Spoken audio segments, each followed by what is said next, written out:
Hey everybody, Firemac here, and hope you like the new angle, because I didn't like last episode's angle. Alright, so let's get right back into it. We haven't even met the rest of the crew yet. Okay, now it's time for lunch. The food is here it's pretty good. There's this ramen place down the street from campus that's like out of this world, but the school only lets us leave campus on weekends. Mai walked to the window. We could go today, because it's Sunday, and it's pretty nice out, but I guess you want to go out to the Oh. Okay, I thought the quote ended, but it just took out the E, okay. Want to go to the caf? Since you just got here, we could... She was suddenly interrupted by her own enthusiastic laughter. Oh my gosh, Mimi Santos totally just tripped outside and fell on her face. I saw it. Oh, does that mean to laugh? Maybe I should have. Oh, well, anyways, let's go eat. I'm totally starved. She led me out of the room before I even had the chance to respond. The cafeteria was buzzing with students excited for the new year. The only people as nervous looking as I felt were the tables of skittish, wide-eyed first years. I stepped into the line behind Mai, taking an empty plastic tray. We shuffled through, asking for helpings from the sulky cafeteria workers when we passed something that looked good. With full trays, Mai led me straight to a table in the back where a few students were already sitting. Mai sat down, and I took a seat across from her. Hi Mai, how was your break? It was good. I went to Italy and Spain. Dad fell off a ski jack and broke his ankle. Uh-huh. It's better now, though. Oh. Well, that's nice. I expected to be introduced, but the girl turned back to her group of friends. Mai turned back to me. She began to assault her food with a fork and tell me, in a practically minute-by-minute account, about her fleeting romance last summer with a boy she met on the beach that didn't go further than a few salty kisses. I sat back and let Mai talk. For the first time since arriving on campus, I felt like I was finally able to breathe. I picked my Brussels sprouts and studied Mai as she spoke. The more she talked, the more I began to notice small details about her. She had a high, songbird voice. What? She was dynamic, her face twisting this way, then into an exaggerated expression as she spoke. Were you listening to me narrating this? What's going on? She laughed often. She imitated people in wildly unflattering voices, seemingly unrelated to her actual opinion of them. But most notably, she talked a lot. Didn't find this particularly annoying, as it filled the silence and she hardly ever asked questions that required my full attention. Just as Mai was rounding off a shockingly detailed account of the time she accidentally walked in on her friend's older brother in the act of changing, a flash of familiar green caught my eye. I glanced over. Hey, that's him! It's Pro Jared? Huh? Who? I leaned across the table to whisper, just in case he could hear me through the ambient chatter of the lunchroom. The boy from the train! That's him! What? Jared? Yeah, the weird green jacket and swoopy hair. He just picked up his tray and was walking past us when something seemed to catch his eye. Was it me, baby? Oh, you? I looked up at him, suddenly realizing he was talking to me. Hana, I met you on the train. How are things settling down for you? Really well. I found my roommate and she's been helping me out. I gestured to Mai, who was thunderstruck. In fact, looking around, everyone was. People stopped eating to turn and stare at Jared and me. My shoulders bunched around my neck. Okay. Well, if you ever need any help, I'll be around. Third year, right? I nodded. All right. Some of my friends are in that year. Of course, they can't compare it to me. But I'll give them heads up to look out for you. To me. He flashed a dazzling smile, then winked. It's the least I can do for such a cute girl. Well, I'll see you around. I watched, a torrent of thoughts raging through my head as he took a seat next to a bunch of guys who were all wearing the same jacket. That's Jared! She tore her eyes from him and looked at me. He's so cute. He's the most beautiful guy in school. I can't believe he just looked at me. I looked at her cheeks were glowing an indecent pink. Why do they all wear those jackets? Aren't all the guys supposed to wear blue blazers as part of their uniform? No, they weren't allowed to there. You know Jared? Mimi had turned back around and was looking at me with sudden interest. Mimi?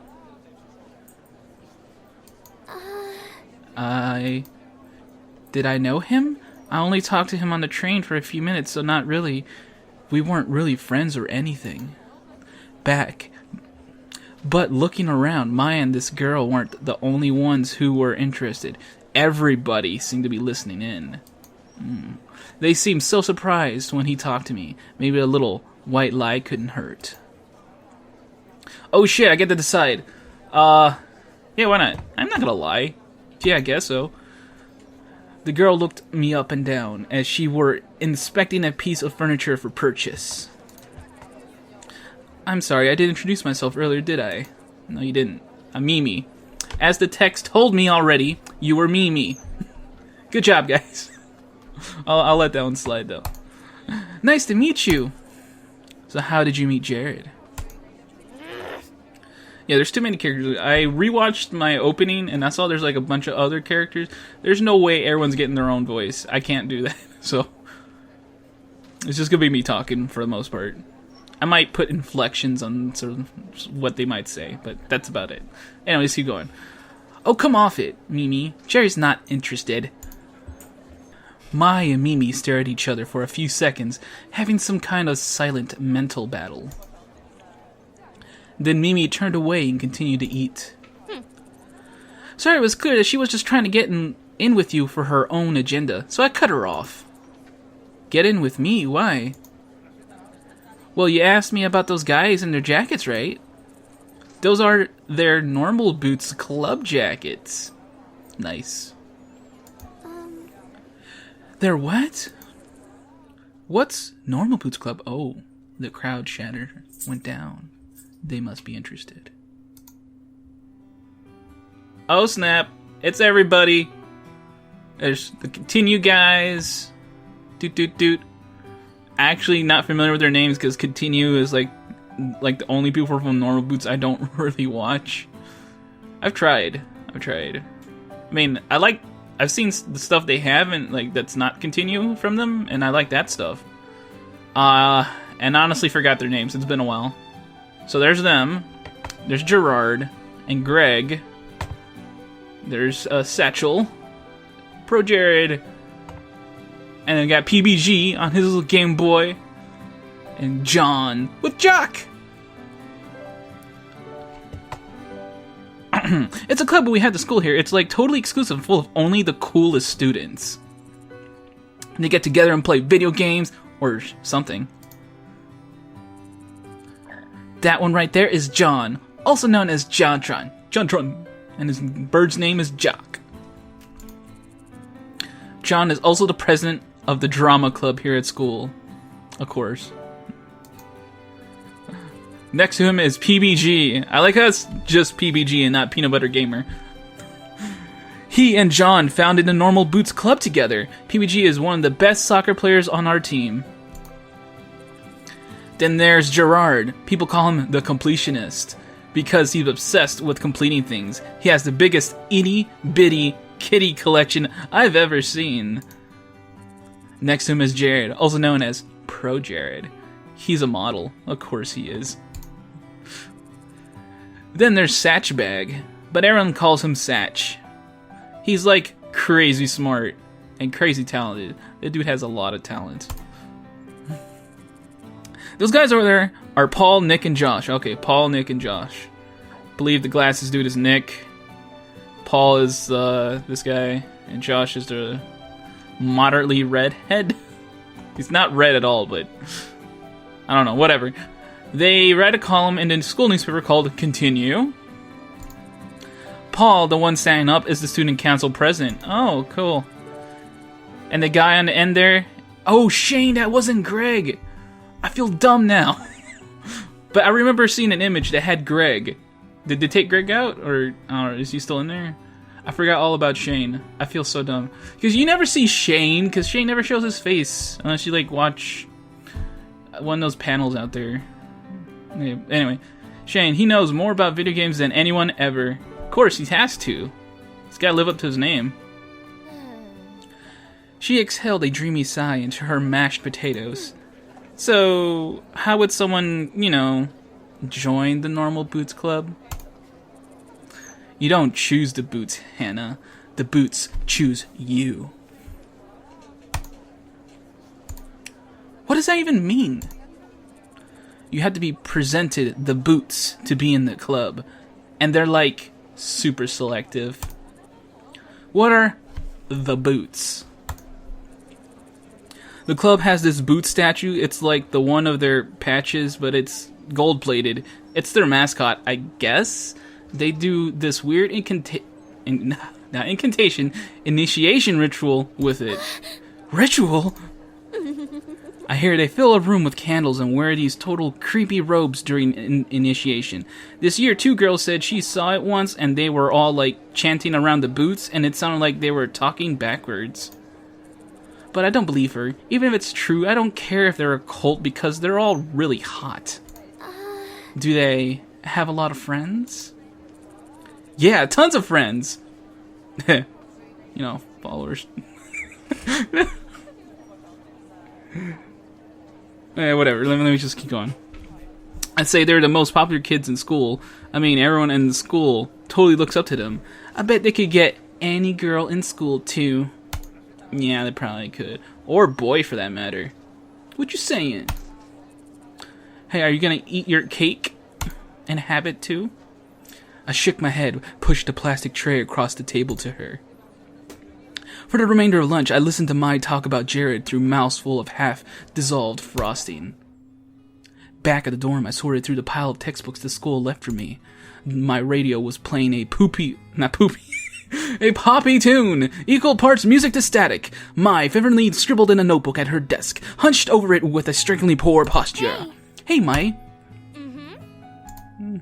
She didn't bother to look up. Am I supposed to have a textbook for History 309? She shuffled through the papers on her desk before producing a thick textbook. A demure. That's another word I'm not used to saying or seeing. A demure man is a powdered wig frowned at me from the cover. Wait, what?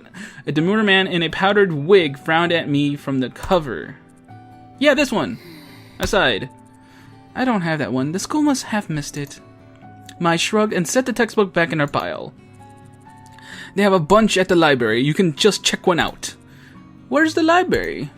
Mai riffled through her notebook and wrote something down. She tore the page out and handed me a crudely drawn map. Oh, okay. I'll be back in a little bit. If you can't tell, I'm trying to like read some of this stuff a little bit faster because, yeah, this episode's almost over and I still haven't even got the chance to talk to any of the guys. I mean, beyond that one little scene. It took me at least 20 minutes to find the library. By the time I realized I was holding the map upside down, the sun was setting.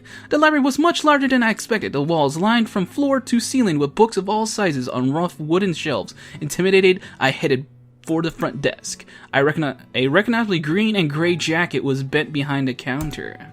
Normal boots. I briefly considered running away. Hey.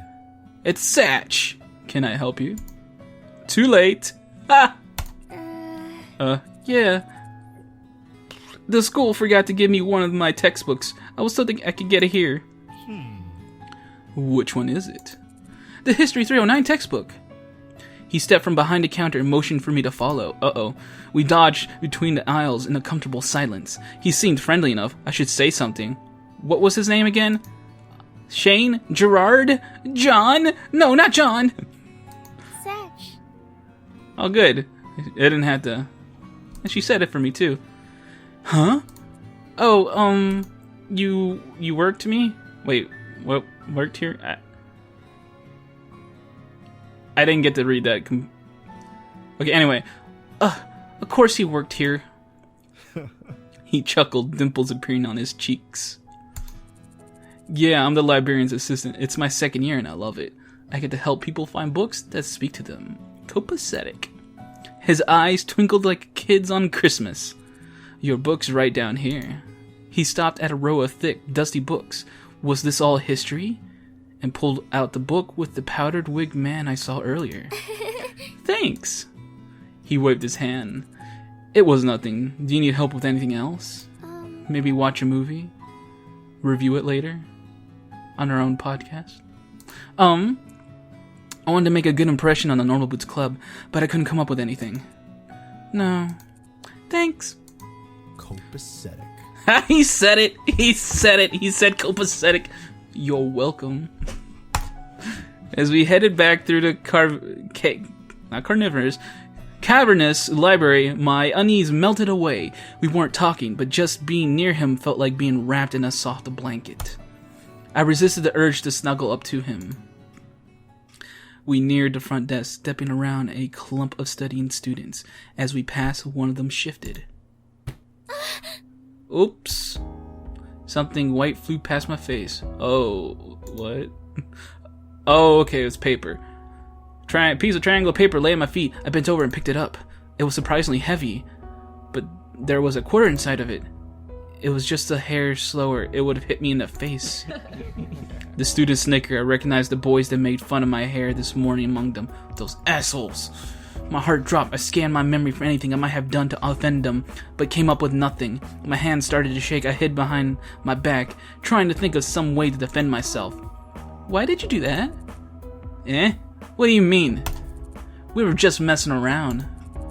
Are you suggesting we did it on purpose? I faltered. There was nothing I could say. I was outnumbered. They would twist my words around no matter how straightforward I was. No, sorry? One of the boys held his hand out for the paper. I inched closer to give it to him, angry at myself for being so compliant. I wish I were. A gentle warmth closed over my hand and took the paper from me. Satch examined the paper closely. I see what the problem is. Your aim would be better if you cut the corners before you folded it. He placed the paper on the table. The boy looked at him in sheer awe. Be careful though, you almost hit her, and that would have been awful. My hands began to sweat as panic shifted through me, afraid of the response. But, geez, we're sorry. We'll be careful next time. Yeah, it was an accident. They apologized? Thanks, I appreciate it. He gave them a wide smile and continued off the aisles. I followed closely behind, my legs weak. Don't tell me they stopped because of him, simply because I was with him? I wanted to thank him, but my heart was pounding so hard I knew my voice would shake. We reached the front counter and he scanned the history book. My lips trembled as I willed myself to say something, anything to thank him. He tilted his head to the side. What books do you like to read? Fiction? He chuckled. Commoner. I just finished a good book. I think it'd be right up your alley, if you don't mind me saying so. He reached out under the counter, pulled out a thick green book, and passed it to me. A man in black stood on the front, hugging a woman in royal robes. It's long, but it's one of my favorites. The Princess Betrothed. I know things can be tough transferring to a new school. If you're ever worried, just read this. It'll transport you 100 miles away in a second. Tears stung my eyes, so I ducked my head. Satch. Thank you, Satch. For more than just the books. You're welcome. Oh, I'm sorry. I don't think I got your name. My name is Hana Mizuno. I'm a transfer student. Hana. Hana, it's nice to meet you, Hana. Let me know how you like the book. I will. That couldn't have gone better. And we're gonna end it right there. So that's been another episode. We got alright, so we talked to Pro Jared a little bit more, and we got to meet the whole. Well, we didn't get to meet them, but we got introduced to all the characters of Norm Boots, and we just talked to Shatch, of course. So hopefully the decision comes soon. I mean, I'm not used to these kind of games, so like, am I taking too long? I don't know. We'll find out. So this is Firemac saying bye-bye. See you next time.